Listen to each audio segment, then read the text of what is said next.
7:18. We have a distinguished guest in the studio. Very excited to meet him. You have seen actor Scott Schwartz in lots of movies and TV shows. He never seems to be one of the good guys. He's got a smile today. He's actually less intimidating than I expected. I thought he'd come in here and I'd be afraid. He is 6'10", 300-plus pounds. Scott has made a career out of doing stunts and really beating people up in the movies on camera. Most notably, you'll recognize him as the bruiser who roughed up George Clooney in Ocean's 11. What's up, Bulldog? And he also went on to appear in the sequels 12 and 13. This Saturday, Scott will be one of the featured guests at Jet City Comic Show. Comic convention. It's a huge gathering of comic book. These comic cons are getting huge. Artists, writers, and fans. And it runs from 10 to 6 at the Seattle Center Exhibition Hall. You can buy tickets in advance at brownpapertickets.com. Scott L. Schwartz, how are you, sir? Very good. Thank you guys for having me here. It's our pleasure. And, yeah, you do look kind of happy. I'm in a beautiful place with clean air. I'm out of L.A. Why wouldn't I be happy? That's really nice. Thank you.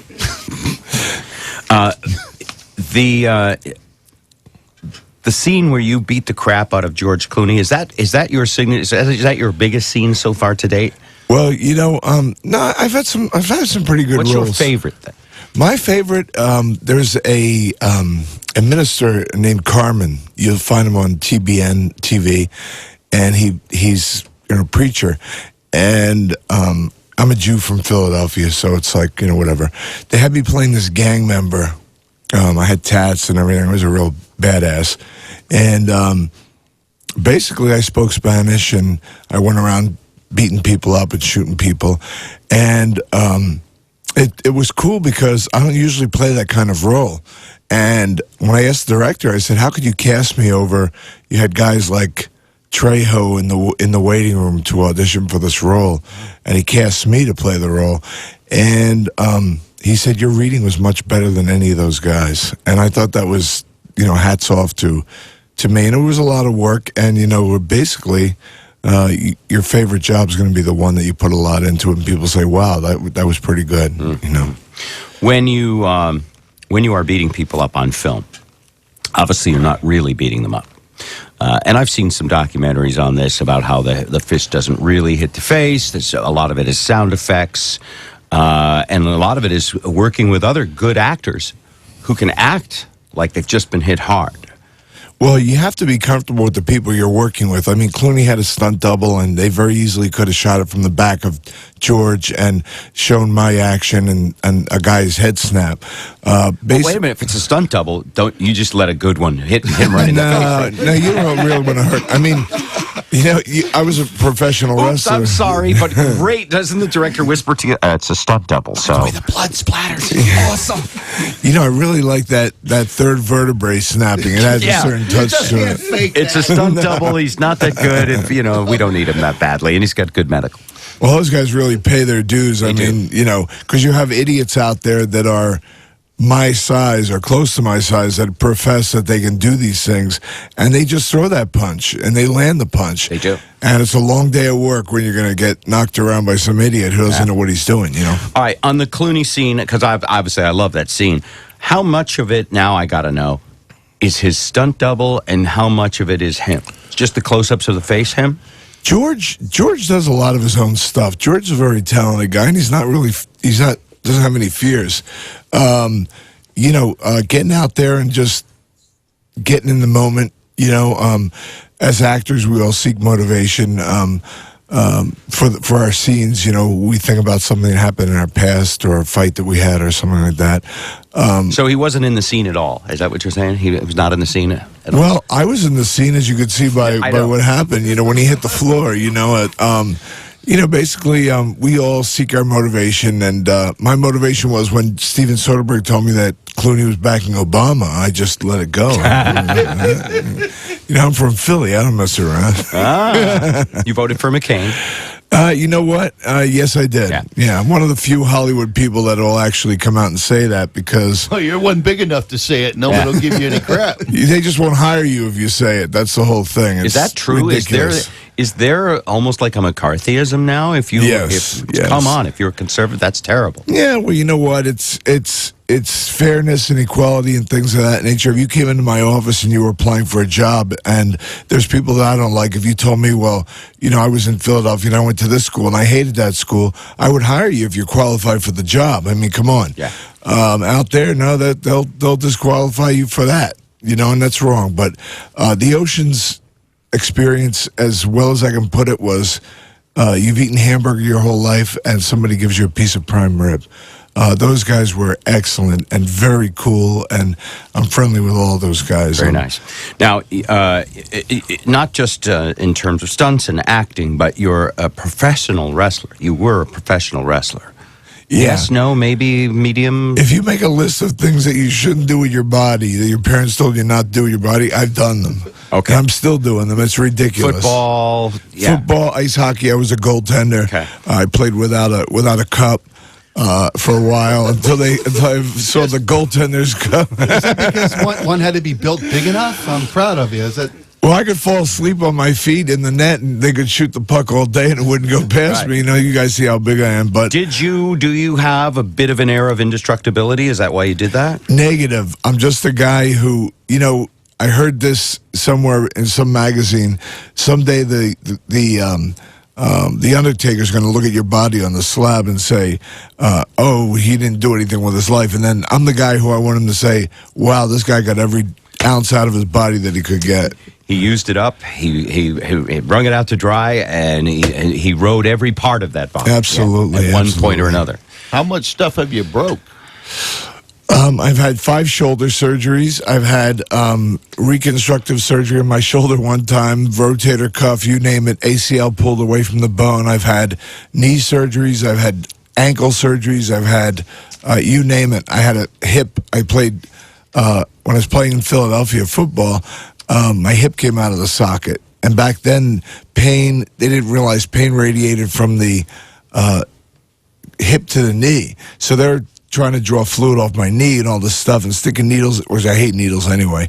And they're not drawing any fluid. Well, my hip was out of the socket, and I played 4 games with that. Do you have like a Vicodin punch card or something? How do you? No, you know what? Bare aspirin for me, and that's why, thankfully, I can walk upright. A lot of my guys... There's guys who get into that stuff. Huh? Guys who get into the Vicodin and the It's Oxy. unfortunate. You have a lot of deaths out there because people just mix things and try to overcome the pain. Being a Philly football fan, what do you think of Michael Vick? I don't know if you saw your local Philly paper, but after he had a big game, the headline was "Top Dog," and some people were saying that was a little insensitive. Well, in Philadelphia, they had when they first made the deal, they had a slogan. Watch your beagle, Vixen Eagle. That was the Philly elite, expressing their opinion. I hate the Eagles. I hate Michael Vick. I'm a Flyers fan. I'm a Phillies fan. Dude, yeah, you're kidding. Well, every year I get a tearful call from my sister on the day after a Super Bowl, and she's crying and she's moaning about the Eagles disappointing again, and I hate that. I hate burdening and providing the shoulder to cry on, especially for my sister. Yuck. Wow, a Philly fan who you can. Well, you're once again big enough. Nobody's going to give you any crap for hating the Eagles. Every year, like last year, I was in Philly during the time when they lost that playoff game, and people were walking around the streets like zombies. I don't like that. I like the upbeat team. The Phillies, the Flyers did very well last year. I just been, my girlfriend's from Atlanta, and I've been breaking her stones on the Braves. The Braves. Yeah, the Braves have been losing, and I mean the Phillies have. I mean Halladay, Oswald. Jamie, what do you think of Jamie Moyer? I was our boy for a dozen years. Yeah, he was up here. Yeah. Moyer is a great guy. Met him one time. Very humble, very cool. When he pitched our World Series game, I'd say you have to say it was masterful. Yep. He was great. Scott L. Schwartz here for the Jet City Comic Show. Also a bunch of other things. You're doing some signings in Olympia and in Bellingham, and you are visiting the Ronald McDonald House for little kids. You do a lot of charity work. You're very, you got a big heart. I lost my sister to lung cancer in 1998, and as a hobby that I've assumed, I go to these children's hospitals and visit these kids. I'm going to the I'm going to be at the Children's Hospital of Seattle at 10 a.m., and then at 3 o'clock I'll be at the Ronald McDonald House today. And you don't scare the kids at all when you go, do you? I mean, they don't. I mean, Their eyes got to get pretty wide. But they've when seen they- these movies. Some kids of are them, like dogs. It's like if you walk in the room and you're afraid of a dog will snap at you. Kids can sense that you have that instinct that you're not evil, and they can sense that. better And- than I did, actually, when you walked in. I was a little nervous. he peed himself. That's because I've is that grown what that up is? with all of these weird psychological problems. No, nothing will tug at your heartstrings more than seeing a child who hasn't smiled in a year, and their parents tell you, well, this is the most I've ever seen him laugh in a year. And I hand out videos and sign pictures for the kids, and I'm not there to rehabilitate my reputation or anything like that, and I'm just lucky to be able to do it. It's a good thing. Jet City Comic Show, Saturday, 10 a.m. to 6 p.m., Seattle Center Exhibition Hall. We'll put all the information on our website. And at these Comic Cons, are there some, people that like dress like comic book heroes and to meet their friends and the like weird Definitely. fans? If it's 100 degrees and you're wearing like an Ewok suit from Star Wars, you got to have your head examined. But you know what? It's a golden opportunity for you to get out there. Brian has put together the best artists in the country here, and they're right here. How many times did you guys read comic books as kids? Constantly. And you see that Draw the Bambi and get a scholarship to the art school thing. We all dream about doing it. It's the ultimate creativity, and those guys have brought together a lot of good people for that show. John Schwartz, be well. Shake my hand, would you? See if you Sure. I'm curious whether he's going to hurt me or whether he's going to, what's going to happen here. Okay. Normal. He's a nice He held back. Guy, well, I know I told you I was intimidated. He's the kind of guy where it could have gone either way. In school, they told me that I didn't know my own strength, so luckily I've gotten over that. Thank you very much. Nice job. I was hoping for some injury I could run so then I could brag about how you did it. But that's all right. It's fine. Oh, we can do number 2 if you want. Drop Yes, it in your knees. give me your firm Don't, handshake. don't. No. You play keyboards, and you want to keep doing that, right? Okay. All right. Scott L. Schwartz, it's very nice to meet you, sir. All the information about the convention and all of your appearances, we'll post as much of it as we can on our website. Thank you, sir. You all have a great day. Here we go. This is the Bob Rivers Show on 102.5 KZOK, the classic rock station.